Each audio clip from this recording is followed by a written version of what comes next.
Hello दोस्तों। तो आप लोगों ने इस समय देखा और देख रहे होंगे सोशल मीडिया पे कि एथेनॉल के बारे में बहुत जोरों शोरों से सब बात कर रहे हैं, ठीक है। जो कि बाइक के लिए बोल रहे हैं बहुत हानिकारक है उनके इंजन के लिए, ठीक है, और इसका माइलेज कम दे रहा है और बहुत सारी चीजें सुनने को मिल रही हैं, ठीक है। तो आप पानी के बारे में भी बहुत सारा पानी ले रहा है, उस सब के बारे में आज हम यहाँ पर डिस्कस करेंगे, ठीक है। और क्या सच है क्या झूठ है, ठीक है, सोशल मीडिया क्या मिथ फैला रहा है, इस सब का यहाँ पर हल होगा, ठीक। तो हम शुरू करते हैं एथेनॉल के बारे में, ठीक है। तो जो साइंस के स्टूडेंट होंगे उन्हें इसके फार्मूला पता होगा, C2H5OS, ठीक है। ये है इथेनॉल, इथेनॉल। अब देखिए इसे बायोगैस, बायोफ्यूल भी बोलते हैं, बायोफ्यूल, ठीक। अब देखिए ये बनता कैसे है, ठीक है। अब देखिए ये बनता है गन्ने के रस से, गन्ने के रस से, ठीक है, पहला। दूसरा ये बनता है कचरा से। तीसरा यह बनता है मक्का, बाजरा से, ठीक। और बनता है यह टूटे फूटे अनाज से, टूटे अनाज, अनाज इसमें आ जाता है चावल आपका, ठीक। इन सब से यह मिलकर बनता है। अब देखिए इसमें, अब सरकार को इसमें फायदा क्या है? फायदा ये है कि जैसे हमारा अभी युद्ध चल रहा था ईरान से और यूक्रेन और रसिया से, हम देखे हैं। अब इसमें क्या होता है, सबसे पहले ये हम लोगों का फ्यूल सप्लाई बंद कर देता है, और फ्यूल सप्लाई जब बंद करेगा तो हम लोगों के लिए ट्रांसपोर्ट के लिए बहुत प्रॉब्लम आ जाएगी। तो सरकार आत्मनिर्भर फ्यूल के लिए, ठीक है, आत्मनिर्भर भारत के लिए जो फ्यूल को डिफिशियंसी को कम करने के लिए यह कदम उठाया गया है, ठीक है। अब उसमें देखिए, अब इसमें आ जाता है कि ये प्रकार का क्या है, ये रिन्यूएबल है, इसे बोला जाता है रिन्यूएबल, ठीक है। इसमें ये क्यों बोला गया, मतलब कि ये कभी खत्म नहीं होगा। अब गन्ने उगाए, गन्ना खत्म हुआ, फिर अगले सीजन में आप बो देंगे, ठीक है। ऐसे है चावल, मक्का, बाजरा, ये क्या है, ये क्या है, नेचुरल चीजें हैं, ठीक है, ये खत्म नहीं होगा, ठीक है। लेकिन पेट्रोल हमारा खत्म हो जाएगा, क्योंकि पेट्रोल की उत्पत्ति कैसे हुई, उत्पत्ति क्या हुई, बना कैसे, इसके बारे में आपने पढ़ा होगा, ठीक है। अब देखिए इसके बाद, अब इसे बनाया कैसे गया, ठीक है। बनाने से पहले हम क्लियर कर लेते हैं कि आपने पहले देखा होगा E10, E20, E85 और E100, ये तीनों आपने चारों सुना होगा, ठीक है। अभी आप किस लोग केवल E20 के बारे में जान रहे हैं, E10 के बारे में, लेकिन जो लोग पढ़ रहे होंगे उनके बारे में सब सुने होंगे न्यूज में, E85, E100। ये देखिए ये दोनों अभी सरकार प्रगति पे है। सरकार मतलब नितिन गडकरी बड़े बड़े कंपनियों को ये बोल दिए हैं कि आप E85 और E100 के लिए बनाइए इंजन, ठीक है। अब देखिए इसमें इसका मतलब क्या होता है, ई से होता है हमारा क्या, इथेनॉल।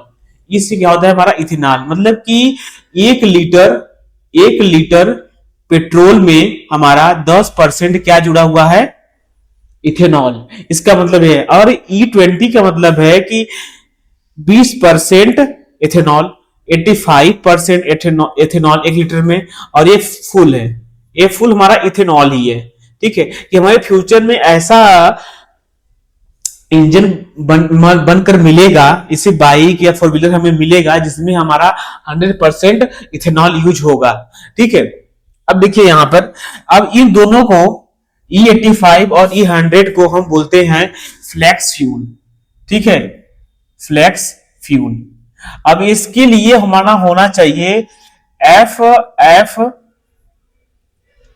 एफ एफ भी, इसी पर काम चल रहा है, इसको हम बोलते हैं फ्लेक्स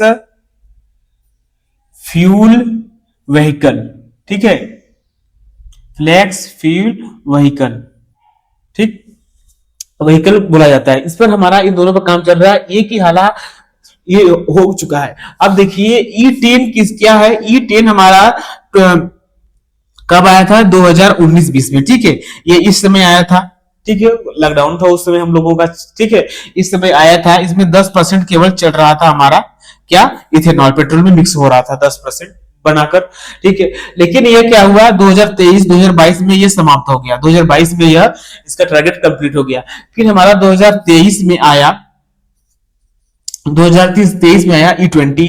अब E20 जब आया, तब देखिए यहाँ पर ये इसका टारगेट रखा गया था 2030 रखा गया था, लेकिन यह सरकार इसे जब इंडिया के तमाम राज्यों में स्थापित कर पाई, तो यह इसका टारगेट 25-26 हो गया। ठीक है, 25-26, हालांकि इसमें कंप्लीट अब हो जाएगा, 26 हो 26 चल रहा है, मिडिल में है। अब देखिए उसके बाद, अब देखिए यहाँ पे, तो जो इसमें क्या था कि 2019 से पहले जो भी गाड़ियां यहाँ बनती थी E10 वाले में, ये क्या था, BS4 BS6 थी। ठीक है, अब देखिए, अब जो भी BS4 BS6 इसके पास बाइक नहीं है और उसमें E10 जा रहा है, तो ये क्या करेगा, उनके इंजन को बेकार करेगा। ऐसे ही जो BS4 BS6 हैं वाली गाड़ियां हैं जिसमें E10 चल रहा है, पेट्रोल डाल रहे हैं वो लोग, उसमें E20 वाली जो पेट्रोल वो लोग डालेंगे तो वो खराब कर देगा इंजन को। खराब कैसे करेगा, जितने भी रबर वाले हैं, रबर के जो इंजन के अंदर जो रबर और जो भी पाइप डाला जाता है, उसको ये क्या करते हैं, मतलब कि खराब करते हैं, रबर को काट देते हैं। ठीक है, और इसमें ऑक्सीजन रहता है, ठीक है, एथेनॉल में ऑक्सीजन रहता है, और इससे इंजन में जंग लगने की भी आशंका रहती है। अब जंग लगेगा, आप बार बार सर्विस सेंटर जाएंगे, आपका एक्स्ट्रा खर्चा बढ़ेगा। ठीक, यहां तक समझ लिए। अब हम देखते हैं इसका प्रोसेस कैसे ये बनता है। ठीक,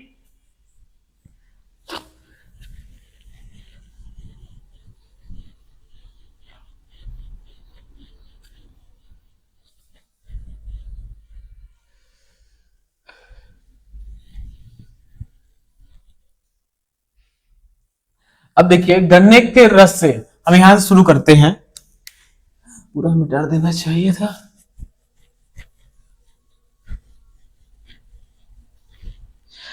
देखिए, सबसे पहले मैं आपको बताऊंगा कि गन्ने की रस चीनी वाला। ठीक है, ठीक है, क्योंकि सरकार सबसे पहले काम यही कर रही है, तब सरकार के साथ हम चल रहे हैं, कैसे जो काम कर रही है। सबसे पहले ये गन्ने का रस है। ठीक है, गन्ने का रस से शुरू करते हैं, और इधर हमारा होता है कि ये चावल, ठीक है, जो चावल और मक्का है, बाजरा है, ठीक है, जो इससे बन रहा है उस पर हम बात करेंगे। ठीक है, सबसे पहले हमारा गन्ने के रस से हम शुरुआत करते हैं। तो गन्ने के रस में क्या होता है कि उससे पहले क्या बनाते हैं, चीनी। अब चीनी जब बनाएंगे उसमें क्या होता है, जब चीनी बन जाता है तो उसमें एक भूरे कलर का पदार्थ बचता है, प्लाज्मा। ठीक है, लिक्विड टाइप का एक पदार्थ बचता है, और उसे बोलते हैं, भूरे कलर का पदार्थ बचता है, उसको उसी को लिया जाता है। उससे लेने में क्या, उसका इसका नाम क्या देते हैं, बी हैवी मोलो मालोसिस या भी सी हैवी मालोसिस भी बोला जाता है। ठीक, उस पदार्थ को। अब इस पदार्थ को लेने के बाद ये लोग, अब देखिए, अब इसमें क्या करेंगे, इसमें हम क्या, इसमें पूरा आटा आटा बना लेंगे, इसको एकदम पूरा पीस देंगे। ठीक है, आटा बनाने के बाद इसमें हम एक प्रकार का विशेष एंजाइम मिलाते हैं। क्या मिलाएंगे, विशेष एंजाइम। एंजाइम मिलाने के बाद यह किसमें कन्वर्ट, इसका जो ग्लूकोज रहेगा, ग्लूकोज कन्वर्ट हो जाता है किसमें, शर्करा में या शक्कर में। ठीक है, इसमें कन्वर्ट हो जाता है शक्कर में, और यह इसको लेने के बाद इसमें जब एंजाइम मिलाते हैं, यह कन्वर्ट हो जाता है किसमें, सीरा में। ठीक है, सीरा में कन्वर्ट हो जाता है। अब देखिए, ये यहां तक दोनों प्रोसेस शेष हो गया। अब देखिए, यहां इस दोनों के पास सेम प्रोसेस चलेगा। अब इसको यहां बोलते हैं किडुवन प्रोसेस। इसको क्या बोलते हैं, किडुवन प्रोसेस। ठीक है, अब इसके बाद हमारा एक प्रोसेस चलेगा आसवन वाला।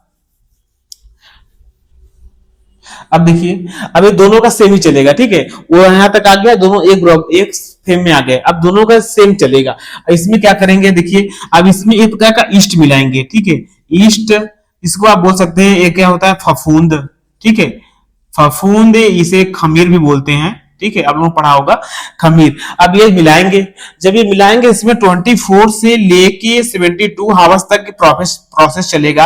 ये फफूंद क्या करेगा, इसे खाकर, ठीक है, इसे खाने के बाद खाकर इसे बना देगा एल्कोहल। ठीक है, इसे क्या बना देगा, एल्कोहल, एल्कोहल बना देगा। अब एल्कोहल ये कैसा रहेगा, 95% तक। ठीक है, और देखिए, इसमें 10% से 15% तक ही केवल शुद्ध एल्कोहल रहेगा। ठीक है, शुद्ध एल्कोहल रहेगा, बाकी सब क्या रहेगा, पानी रहेगा। ठीक है, पानी। अब देखिए, जब पानी रहेगा तो पानी को खत्म करने के लिए, ठीक है, तो हमारा प्रोसेस चलेगा आसवन, ठीक है, आसवन प्रोसेस चलेगा। ये मिटा दे फिर उसके बाद बढ़ाते हैं।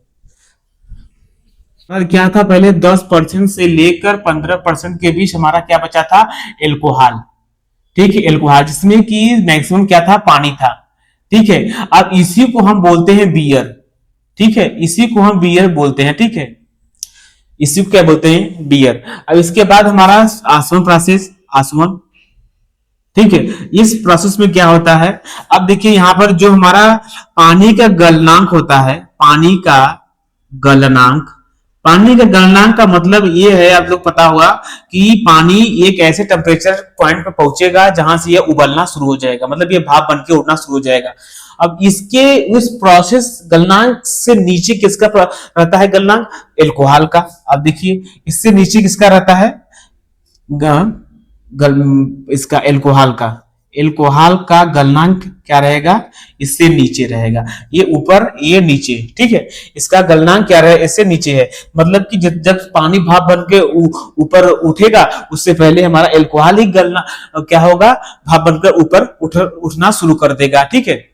अब देखिए असम नहीं होता है, उबाल रहे थे, अब देखिए जब इससे उठेगा तो हमारा एल्कोहल पानी से पहले क्या हो गया, भाप के रूप में अलग हो गया, ठीक है, अलग हो गया। अलग होने के बाद फिर जब ये भाप बन जाता है तो फिर इसे हम लिक्विड फॉर्म में प्राप्त कर लेते हैं। जब लिक्विड फॉर्म में प्राप्त कर लेते हैं तो हमारा ये बचता है शुद्ध एल्कोहल, शुद्ध एल्कोहल बचता है हमारा। अब एल्कोहल मतलब देखिए एल्कोहल तो बच गया, मतलब ये क्या है, इथेनॉल, ठीक है, बात इसी कर रहे हैं इथेनॉल। अब देखिए जब हमारा ये इथेनॉल है तो जब इंजन में से डायरेक्ट पेट्रोल मिलाया जाएगा तो 1% भी इसमें नहीं होना चाहिए, ठीक है, पानी की एक बूंद भी 1% भी नहीं होना चाहिए। यह 99.5% शुद्ध होना चाहिए इथेनॉल, ठीक है, इससे भी ज्यादा हो सके तो इससे भी ज्यादा शुद्ध 100% करना, ठीक है। अब देखिए जो ये प्राप्त हुआ इससे बोलते हैं रेटिफाइड एल्कोहल इसे बोलते हैं, ठीक है, एल्कोहल। अब इसके बाद हमारा इसको खत्म करने के लिए किया जाएगा, ठीक है। अब इसके बाद एक और प्रोसेस होता है, एक प्रकार की छन्नी होता है, ठीक है, अब डिहाइड्रेशन वाला मैं बता रहा हूं। इसके बाद अलग करने जो एक बूंद भी ना रहे, डिहाइड्रेशन उस प्रोसेस बोला जाता है। इसमें एक प्रकार की छन्नी होता है जिसे बोलते हैं मॉलिक्यूलर सीज टेक्नोलॉजी, ठीक है, उससे बोला जाता है मॉलिक्यूलर सीव टेक्नोलॉजी। ये क्या होता है, एक प्रकार की छन्नी होता है जो कि अगर उससे से पार कराया जाए इथेनॉल को जो प्राप्त हुआ है, तो वह ये थोड़ा सा भी अगर पानी है तो उसको क्या करेगा, सोख लेगा। जब सोख लेगा तो हमारा प्राप्त क्या हो जाएगा, शुद्ध इथेनॉल प्राप्त हो जाएगा, ठीक है, शुद्ध इथेनॉल हमारा प्राप्त हो गया यहां पर। अब ये प्राप्त होने के बाद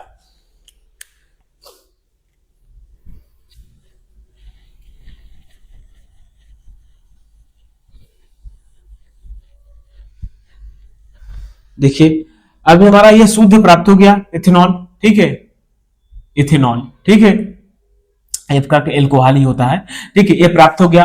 ये प्राप्त होने के बाद हम क्या करेंगे, अब देखिए शुद्ध एल्कोहल ही है, ठीक है, लेकिन अब इसका ये मतलब नहीं कि हम डायरेक्ट जाकर मिला देंगे। अब हम मिला देंगे तो इसमें क्या हो जाएगा, कितने लोग इसको पीना शुरू कर देंगे, ठीक है, ठीक है, मतलब मिलाने से पहले ही इसे बेचा भी जा सकता है, ठीक है ना, इसलिए इसे बोलते हैं, एक प्रोसेस होता है डी नेचुरलेशन। इसका मतलब क्या होता है, इसमें एक प्रकार का गैसोलीन, ठीक है, गैसोलीन या कुछ और भी हमारा कड़वा पदार्थ मिलाया जाता है, ठीक है, कड़वा पदार्थ मिलाया जाता है जिससे जिससे क्या होता है कि यह पीने योग्य नहीं हो पाता है। ये क्या होता है, पीने अयोग्य हो जाता है, एक प्रकार से कह लेते हैं जहरीला हो जाता है। किसके लिए, मानव के लिए जहरीला पदार्थ हो जाता है। अब इसे हम लोग भेज देते हैं कहां पे, ICOL, ऐसे बहुत सारे हैं कंपनियां, वहां से फिर ये बनाया जाता है BCOL, ठीक है, और भी एक और है, वहां भेज देते हैं इसको मिलाने के लिए। अब देखिए जब मिला दिया जाता है तो ये प्रॉपर क्षेत्रों में पहुंचाया जाता है मिलाने के बाद, ठीक है। अब वहां से फिर यह हम लोगों को पेट्रोल टंकी पर मिलता है। अब इसके आगे देखते हैं सरकार को बनाने के बाद इसको फायदा क्या होता है, ठीक है। सरकार से फायदा होने से पहले मैं आपको एक चीज और बता देता हूँ कि कितने लोग ये सोशल मीडिया पे जो देख रहे थे कि इसमें पानी के खर्चा ज्यादा होता है। देखिए यहाँ पे मैं बता देता हूँ, एक जो खड़ा खड़ा एकदम गन्ना है, ठीक है, 15-20 केजी, 15 से 15 केजी, ठीक है, केजी खड़ा गन्ना, ठीक है, खड़ा गन्ना, इसे इसे नहीं निकाला गया है, ठीक है, निकाला नहीं गया है रस, ठीक है। अब इसमें से पूरा शुद्ध शुद्ध 1 लीटर हमारा बनेगा एथेनॉल, ठीक है, ये एथेनॉल बनाया जाएगा, ठीक है। अब ये केवल चीनी के, पहले बता रहा हूं कि उसमें चीनी नहीं बनाया, अगर इसी में हम चीनी बना दें तो हमारा ये 25 से क्या लगेगा, 25 से 30, समझ रहे हैं आप, 25 से 30 लगेगा, पानी अलग से लगेगा उस उधर। अब देखिए, अब 15 से 30 गन्ना उगाने के लिए हमारा कम से कम पानी चाहिए, कितना, पूरा 11-12 महीने से लगता है, तो इसमें लगभग से हमारा हो जाता है 2500, या हम एवरेज पूरा बोले तो हमारा 2000 लीटर से लेके 3000 तक इतना हमारा लगता है, ठीक है, एक पूरे साल, गन्ना का एक साल लगता है। और इसमें देखिए गन्ने में क्या रहता है, 75%, 70-75% हमारा पानी ही रहता है, ठीक है, गन्ने में। उसके बाद देखिए यहाँ पे, तो बहुत सारी कंपनियां क्या करती हैं कि इसको शुद्ध करने के लिए इसमें जितने भी पानी है उसको निकाल लेती हैं, गन्ने में जितने भी पानी है उसको ये निकाल लेंगी, और पानी से जब निकालने के बाद उस पानी को फिर शुद्ध करती हैं, फिर उसको अपने कार्य के लिए निर्माण में लेकर आती हैं, ठीक है। मतलब कि ये तो खत्म हो गया यहाँ पर कि कंपनी बेफालतू का ढेर सारा शुद्ध पानी, पीने योग्य पानी ले रही है। देखिए यहाँ कुछ कंपनियां ऐसी हैं जो कि पानी इसी से बचा लेती हैं, निकाल लेती हैं, ठीक है। उसके आगे आप देखते हैं, अब देखिए इसी में जब सरकार को हुआ कि पानी से बहुत ज्यादा खपत हो रहा है, ठीक है, तो सरकार ने एक और चीज ला दिया ये बीच में, ये होता है टपका टपका सिंचाई, ठीक है, टपका सिंचाई। टपका सिंचाई क्या है, आपने देखा होगा कि बहुत सारे रील्स में, शॉर्ट्स में, कि उस कोई गमला यहाँ लगाया हुआ है, ठीक है, गमला लगाया हुआ है, गमले में एक बोतल बांध दिया और बोतल में एक हल्का से छेद कर दिया, उसमें से टप टप टप करके पानी ऐसे नीचे गिर रहा है गमले में, ठीक है, और पौधा पे जा रहा है, बार बार नमी बनाए रखा हुआ है, ऐसे ही टपका सिंचाई इसी को बोला जाता है। अब देखिए, आप गन्ने एक नाली में ऐसे बना दिए हैं, एक गन्ने नाली में ऐसे नाली बना है, उसमें गन्ने किनारे किनारे ऐसे गन्ने हैं आपके, इधर इधर गन्ने उगाए हुए हैं। अब भाई ये आप लगातार इसमें पानी सिंचाई करिए जा रहे हैं, ठीक है। अब इसकी जो है, जितना इसको गन्ने को पानी चाहिए इससे अधिक चले जा रहा है पानी, ठीक है, उसको चाहिए भी नहीं। अब इसमें गर्मी के मौसम में तो ये कितना, इसी में भाप बनकर पानी हमारा उड़ जाएगा, ठीक है, भाप बनकर पानी हमारा उड़ जाएगा। अब भाप बनकर जब पानी हमारा उड़ा तो हम जानते हैं, ज्योग्राफी सबने पढ़ा होगा, ज्योग्राफी में बताया गया है कि ये एक साइकिल है, पानी भाप बनकर उड़ा तो फिर ये मौसम आएगा, फिर वह बारिश होगा, ठीक है, यहां तो समझ में आया। उसके बाद देखिए यहाँ पर, अब कुछ पानी इसी में क्या हुआ, जमीन के अंदर चला गया, ठीक है, जमीन के अंदर पूरा मिट्टी सोख लिया। अब ये इससे बचने के लिए, जो जमीन के अंदर चला गया, इससे बचने के लिए ये टपका है। अब ये टपका ही क्या करेगा, जितना जरूरत है उसको नमी गन्ने के पास बनाया रहेगा, ठीक है, इससे पानी की बचत कम होगी। और सरकार ने फिर और देखा, भाई इससे भी बचने के लिए, टपका से अलावा बचने के लिए, इसमें अब ज्यादा से ज्यादा क्या कर रहा है, कचरा कचरा सबसे ज्यादा। देखिए जो पुआल नहीं होता है, तो हरियाणा और पंजाब में जब सब वो धान काटते हैं, तो उसको ऊपर से मशीन द्वारा काटा जाता है, ठीक है, और नीचे के पूरा वो लोग जला देते हैं। अब जलाने के बाद यही होता है कि बेकार हो जाता है, सब धुआं प्रदूषण हो जाता है। सरकार क्या किया, उन लोगों को ले लिया, ठीक है, उन सारे चीज जिसके जिसके खेत में था वो सब कार्य पूरे जमीन के पास से कटवा कर पूरा ले लिया, उससे बनाना शुरू किया इथेनॉल। उसके अलावा भी है जो टूटे चावल मैंने शुरू में बताया, उससे बना, उस पर मक्के बाजार पे ज्यादा रहा, क्योंकि इसमें कम लगेगा, मक्के बाजार में मक्के और बाजरा में कम लगता है पानी उगाने में, ठीक है। अब देखिए इसके आगे, तो सरकार का बेसिक प्रोसेस किस पे चल रहा है, मक्का बाजरा पे। और ये सब टपका सिंचाई वाला बहुत बड़े बड़े किसान जो कर रहे हैं, छोटे किसान तो भाई अपना बस पूरा का पूरा वो नाली बनाकर ऐसे वाला पूरा ऐसी सिंचाई कर रहे हैं, ठीक है, इसमें ज्यादा खर्चा हो रहा है। तो अब ऐसे मत सोचिए कि इससे करा, सरकार हमेशा नया कम में कम बचत वो भी अपना बचाएगी, ठीक है, पानी के क्यों खपत करना चाहेगी वो तो। लेकिन फिर भी पानी मैं बता रहा हूँ कि आपको कम से कम आपको पानी बचा, अगर नहीं बचा पा रहे हैं, फिर भी ये पानी कम से कम एवरेज हमारे 3000 लीटर, 3000 लीटर। अब देखिए ये बोल रहे हैं 3000 लीटर, अब इसको उगाने के लिए कम से कम 25 से 30 केजी गन्ना उगाने के लिए इतना पानी आपको लग जाता है, ठीक है, अगर आप सही विधि से आप नहीं कर रहे हैं सिंचाई तो, ठीक है, क्योंकि इसी में किसी ऐसे एरिया है जहां पर बारिश से ही गन्ना उग जाता है, पानी नहीं भरा जाता है, ठीक है। अब देखिए जैसे कि भूगोल में आप पढ़ेंगे तो आता हुआ मानसून, जाता हुआ मानसून, ठीक है, तो उधर साउथ की तरफ में उधर दोनों हो जाता है, ठीक है, मुंबई महाराष्ट्र और में। लेकिन अगर हम इधर की बात करें तो यहाँ पर केवल एक ही मानसून होता है, और बाद में जब जाता हुआ मानसून रहता है उसमें बहुत कम बारिश होती है, और गर्मी की इस मौसम में तो बहुत ज्यादा दिया जाता है, जून जुलाई इसमें। उसके बाद देखिए अब आगे हम देखते हैं फायदा क्या होता है।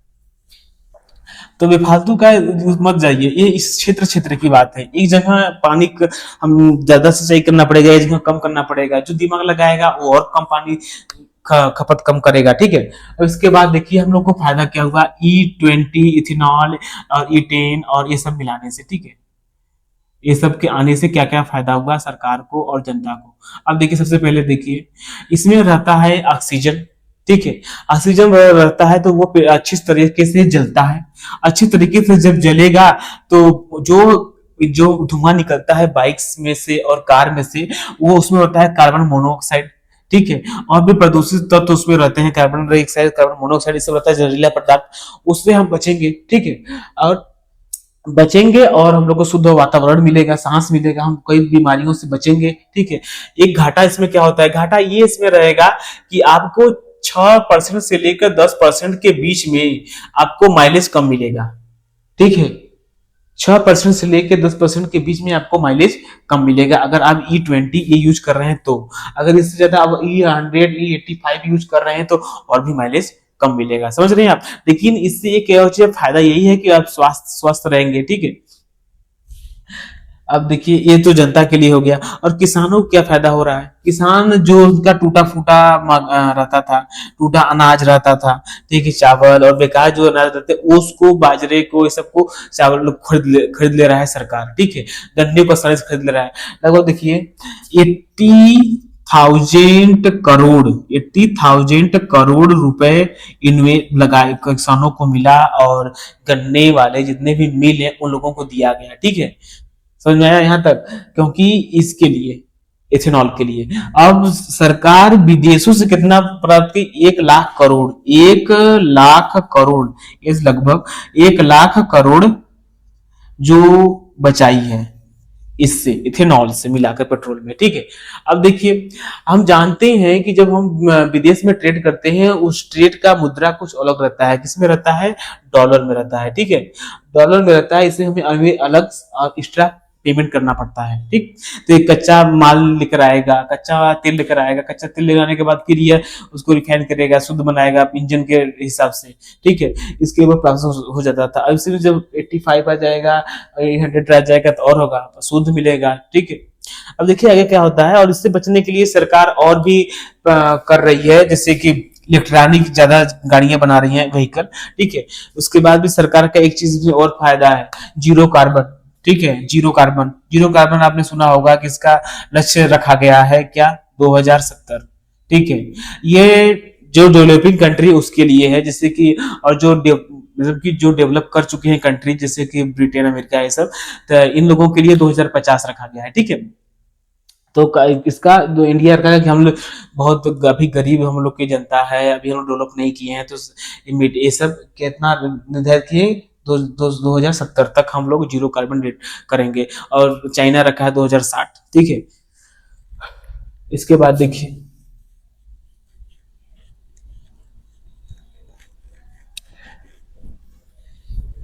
इसके बाद कुछ है नहीं ज्यादा बताने को, और मिथ से आप दूर रहिए, इलाका इलाका की बात है, क्षेत्र की बात है जहां ज्यादा है। और कुछ भी इसमें और भी डाउट है तो आप पूछ सकते हैं, ठीक है।